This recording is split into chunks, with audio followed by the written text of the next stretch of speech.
자, 다음 문제는 그림의 5개의 영역을 서로 다른 5가지 색깔로 칠하려고 할 때 같은 색을 중복하여 사용해도 좋으나 인접한 영역은 서로 다른 색을 칠할 때 칠하는 방법의 수를 구하는 문제가 되겠습니다.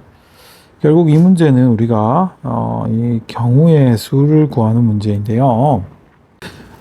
이 경우의 수를 구하는 거는 우리가 크게 2가지 구조를 가지고 있죠. 첫 번째가 뭡니까? 우리가 논리적인 사고를 이용해서 풀 수 있고, 또는 두 번째 방법이 뭡니까? NGD, 노가다죠. 우리가 다른 말로 수영도 이런 말도 쓰기도 하던데 하나씩 카운트하는 방법이에요. 이렇게 2가지가 있고 당연히 이 2가지를 혼합을 해서 사용하기도 합니다. 이 둘 다 중요합니다. 첫 번째 거부터 볼게요. 이렇게 A, B, C, D, E 5개의 서로 다른 5가지 색을 칠해서 이 인접한 영역을 구분을 하려고 합니다. 색을 중복해도 된다라는 것은 이 5가지 색을 전부 칠하지 않아도 돼요. 자, 이런 걸 색칠을 할 때 우선순위가 있습니다. 꼭 이렇게 안 해도 되지만 색깔을 칠하는 문제에서 우선순위는 누구부터 칠하는 게 좋으냐 하면 접하는 영역이 그죠? 많은 영역부터 칠하는 게 유리합니다.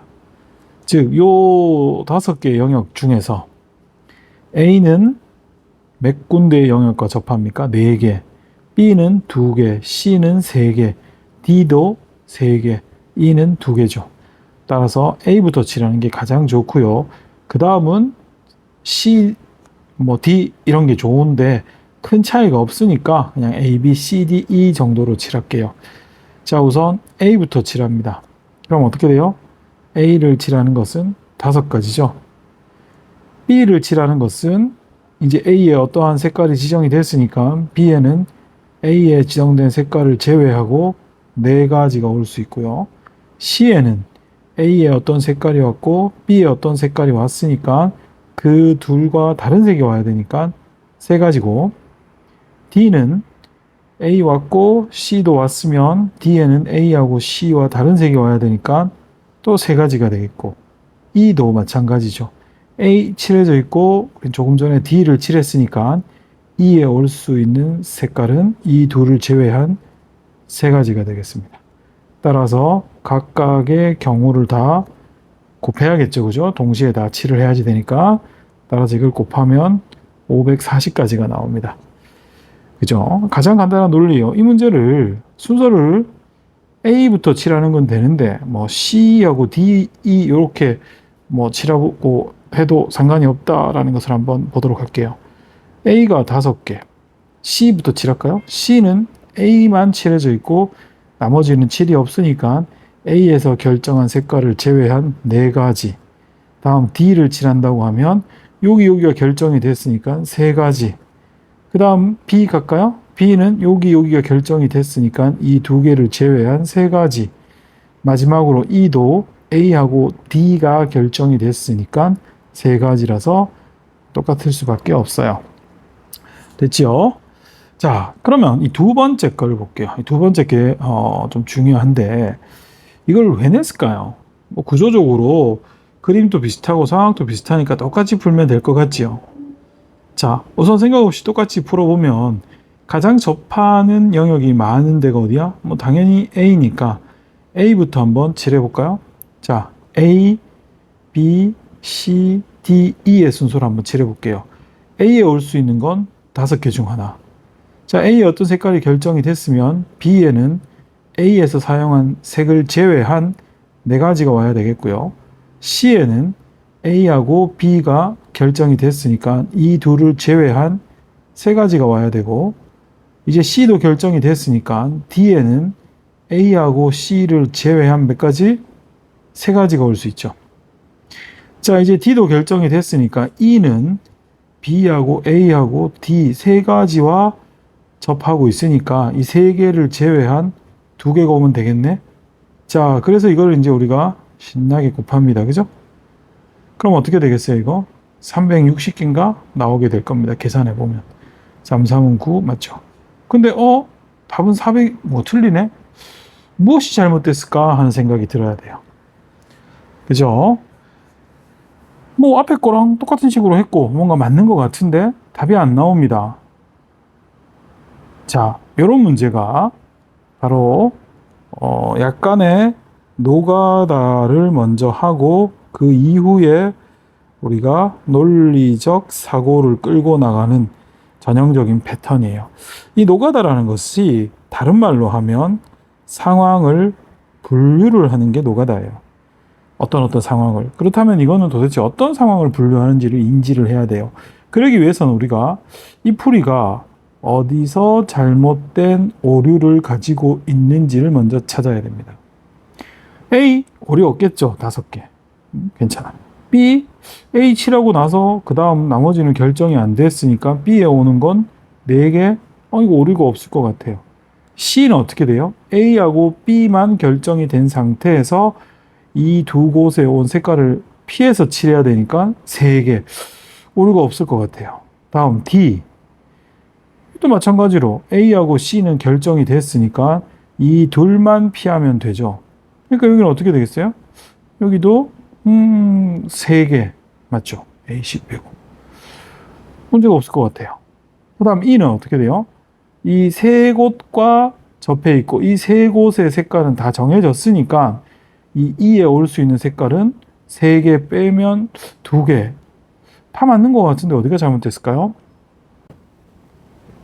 자, 이게 어디서 잘못됐냐면요. 바로 E가 잘못됐어요. 이 E가. 왜 그러냐면 이 E하고 맞닿은 3개의 영역이 색깔이 결정된 건 맞는데 이 B하고 있죠. D가 만약에 같은 색이면 어떻게 될까요? 이 셋 다 다르면 여기에 올 수 있는 건 이 셋 다를 피해야 되니까 2개가 맞는데요. 사실 B하고 D가 같은 색을 칠할 수도 있죠. 상관없잖아요. 뚝 떨어져 있으니까. 만약에 이 둘이 같은 색이면 E는 만나는 영역은 3개지만 만나는 색깔은 여기 하나, 여기는 같으니까 2개밖에 없으니까 여기에 올 수 있는 색깔은 3가지가 되는 상황이 벌어져요. 그렇죠? 따라서 우리는 이 문제를 풀 때 분류를 어떤 식으로 하냐 하면 첫 번째가 B에 D하고 다른 색이 올 때와 B 영역에 D와 같은 색이 올 때 이렇게 2가지로 분류를 하겠다라는 것을 경험적으로 익힐 수밖에 없어요. 뭐라고요? 경험입니다. 그래서 이 경우의 수가 중요해요. 경험적으로 이걸 한번 익혀서 완벽하게 냈게 되면은 이거랑 비슷한 패턴의 문제가 나오면 그 경험에서부터 이거 이렇게 분류를 해야 되는 상황이 되겠구나 라는 것을 캐치를 할 수가 있습니다. 아시겠죠? 자, 이렇게 분류를 하고 이제 한번 풀어보죠. 아까 말했다시피 여기랑 같게 되면 아무래도 D에 약간의 영향이 발생을 하겠죠.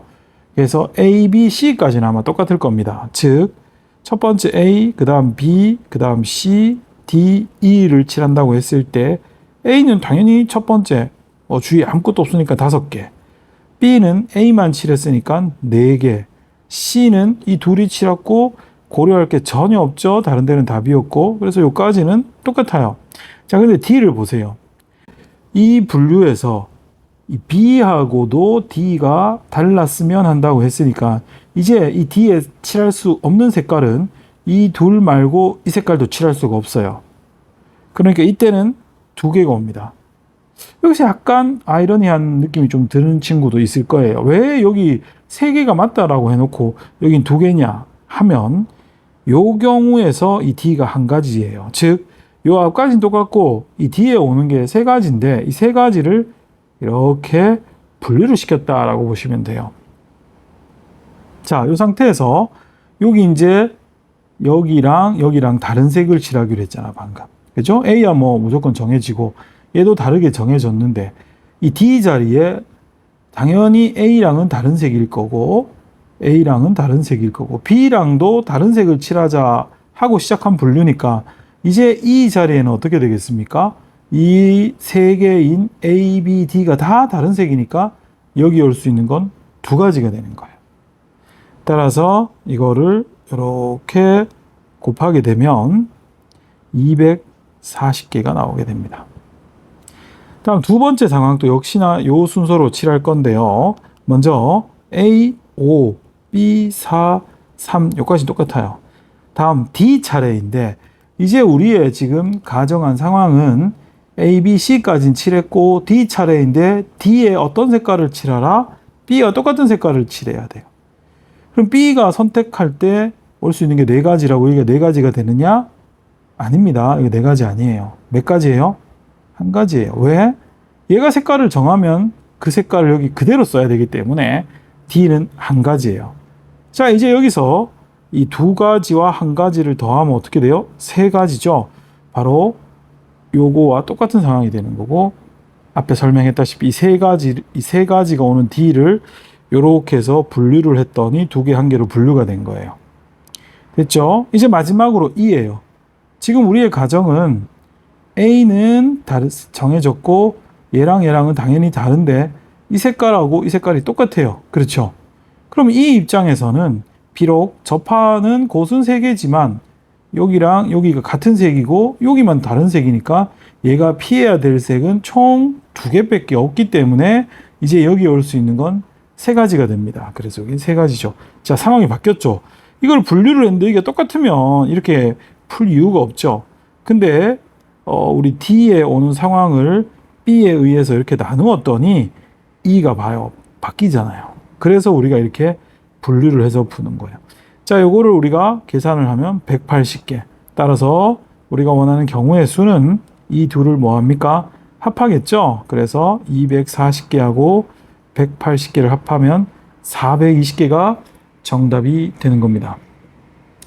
자, 이게 설명은 길었지만 사실 중학교에도 이런 문제들은 나오고 있고요. 꽤 많이 기출이 되었던 문제이고 요거랑 똑같은 그림이 아니더라도 이렇게 중간에 떨어진 공간에서 그죠? 어떤 다른 색을 칠했을 때 이렇게 영향을 미칠 수 있는 그림들이 있어요. 이 그림에 대해서 뭐 더 자세하게 공부할 필요까지는 없고 요거를 이해하고 아까 앞서 말했다시피 이 경험치를 쌓아 올리고 또 이 경험치를 자기 것으로 만들면 요거랑 비슷한 구조를 가지고 있는 그림을 보면 이렇게 분류를 해서 풀어야겠다라는 생각을 할 수 있죠. 이렇게 분류를 하는 게 일종의 노가다고 요 노가다는 대부분 이 분류가 가장 많은 케이스입니다. 4개의 숫자 1, 2, 3, 4를 일렬로 배열하여 4자리의 정수를 만들 때 이 AI, 즉 i번째 여기 이제 첫 번째가 A1, 두 번째가 A2, 세 번째가 A3, 네 번째가 A4라고 했는데 AI는 결국 뭐야? 여기 i가 1, 2, 3, 4가 올 수 있으니까 결국 각 자릿수를 말하죠.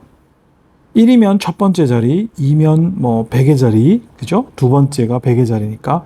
근데 그 각각의 자리에 그 자리에 해당되는 i가 오지 말라는 거예요. 이게 무슨 말입니까? 넣어보세요, 모르면. i에 1 넣으면 A1은 누가 되지 마? 1이 되지 마. 즉, 이렇게 4개의 줄을 세울 때 첫 번째 자리에는 1이 오지 마. 2를 넣으면 i에 A2는 얼마? 2가 되지 마. 3을 넣으면 A3는 3이 되지 마. A4, 즉 마지막 네 번째 자리는 4가 되지 마. 결국은 뭡니까?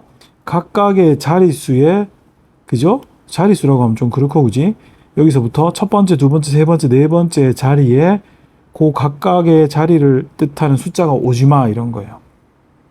이거랑 유사한 패턴이 어떻게 되냐면 이런 거예요. 예를 들어 A, B, C, D 네 친구가 가방을 두고 운동을 하다가 다시 뭡니까? 가방을 찾으러 왔을 때 자기 가방이 아닌 거죠. 가방이 아닌 가방. 남의 가방이죠. 그죠? 자기 가방이 아닌 가방을 선택을 하는 거죠. 모두 다. 그때 모두 자기 가방이 아닌 가방. 그렇잖아요. 첫 번째 친구의 가방은 1이고 두 번째 친구의 가방은 2라고 적혀 있고 세 번째 친구 3, 네 번째 친구는 4라고 적혀 있다고 했을 때 첫 번째 친구가 자기 가방 1을 제외한 게 오라. 자기 가방이 아닌 것을 선택하라. 두 번째도 2가 오지 말라라고 한 것은 자기 가방, 즉 자기 가방이 2라고 적혀 있죠. 그것이 아닌 것이 오는 것을 선택하라. 이런 이야기예요. 이해되십니까? 요거 이제 우리가 완전 순열이라 그래서 꽤 자주 나오는데요.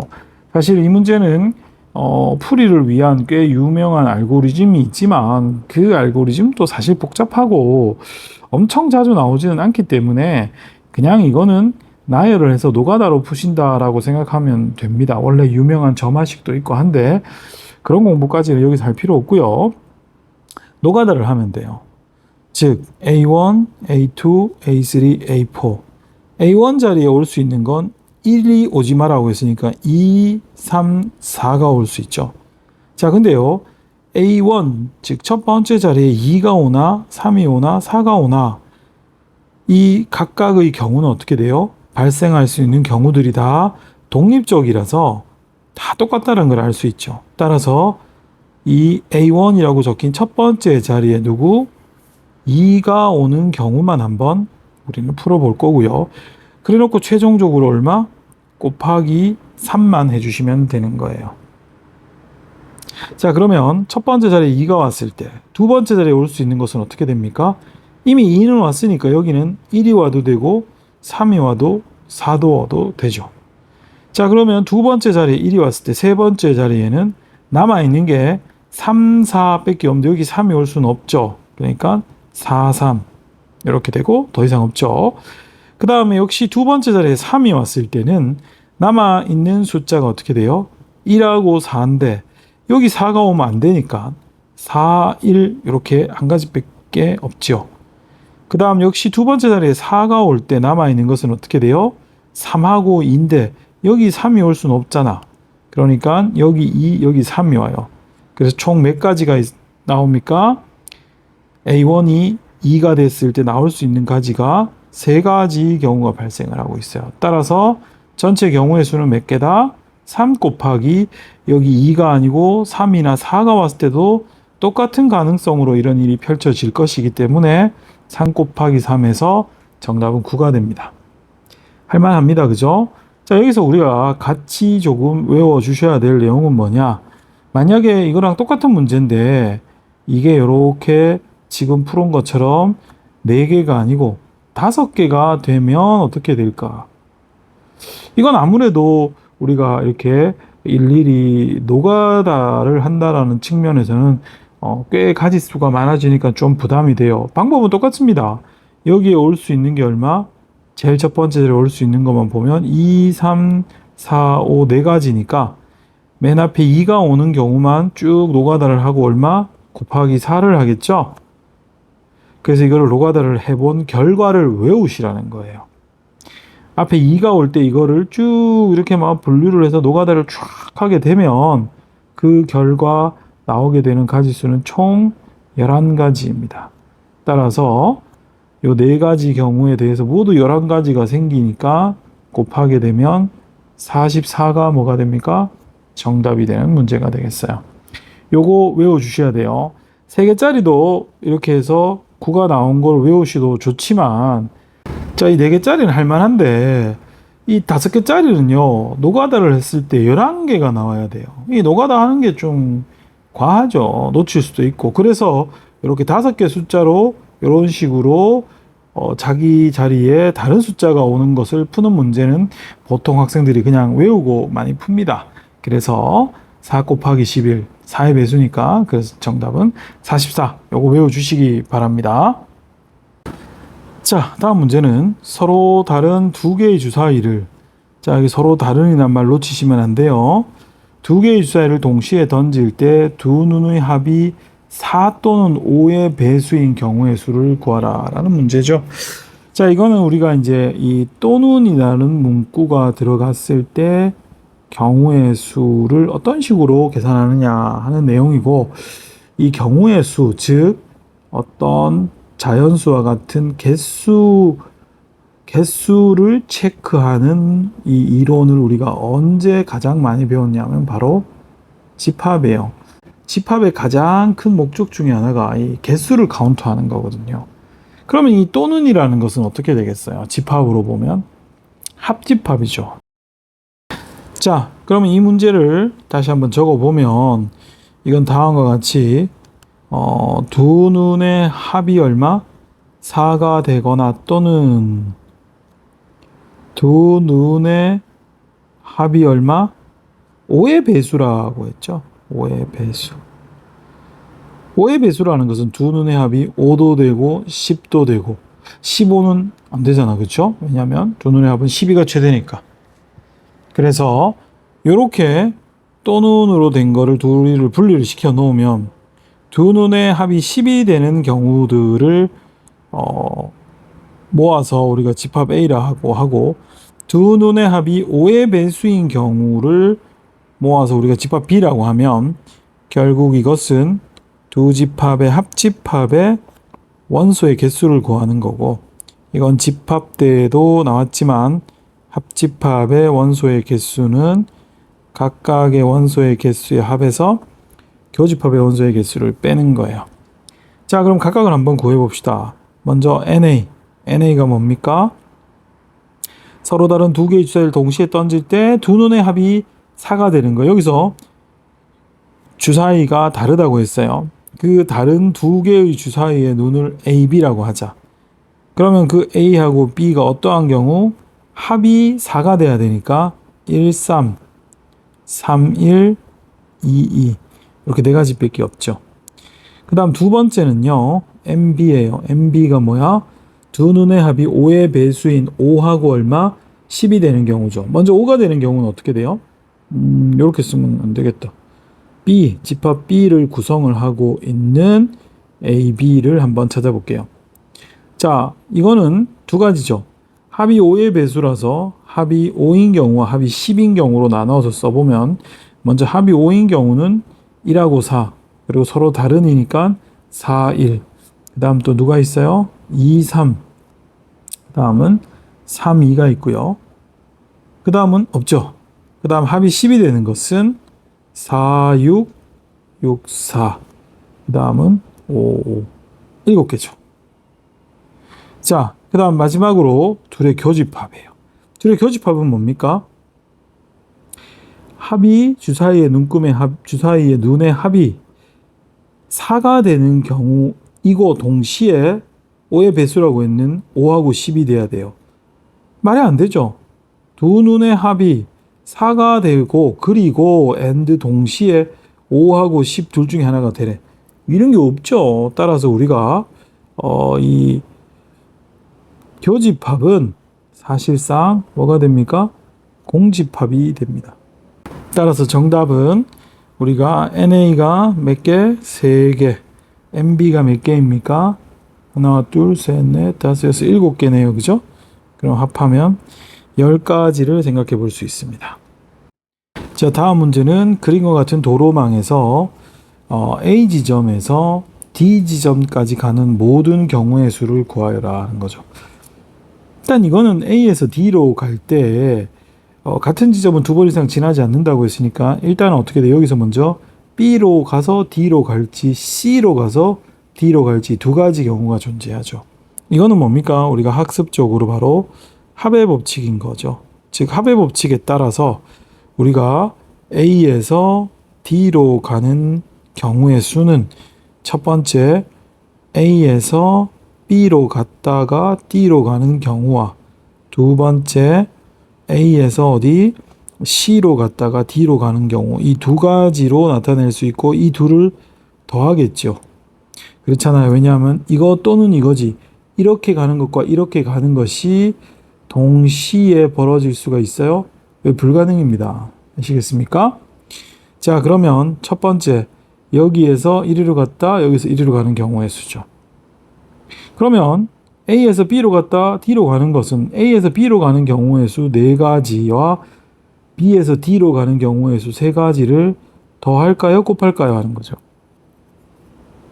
이건 곱하죠. 그죠? 왜? 두 개가 연이어서 동시에 벌어져야 되니까. 이것도 마찬가지예요. A에서 C로 가는 두 가지와 C에서 B로 가는 세 가지를 곱하게 됩니다. 그랬을 때 이 두 결과는 아까 얘기했죠? 이건 동시에 이 두 개는 결국 A, B, D로 가는 결과와 A, C, D로 가는 결과이기 때문에 동시에가 아니고 따로따로죠. 또는이죠. 따라서 이 둘을 합한 얼마? 18이 되겠어요. 그죠? 이 문제는 우리가 언제 합의 법칙을 쓰고 또 여기서는 언제 곱의 법칙을 쓰는가 하는 것을 사실 이거 외워서 쓰는 게 아니죠. 이미 많은 학생들이 잘 알겠지만 상황을 보고 감각적으로 이게 정말 동시에 또는 연달아서 연속적으로 일어나는 건지 아니면 이렇게 동시에 일어나지 않고 두 관계가 또는으로 연결이 되는지를 이렇게 직관적으로 딱 판단을 하셔가지고 사용을 하는 기술이 되겠습니다. 됐습니까?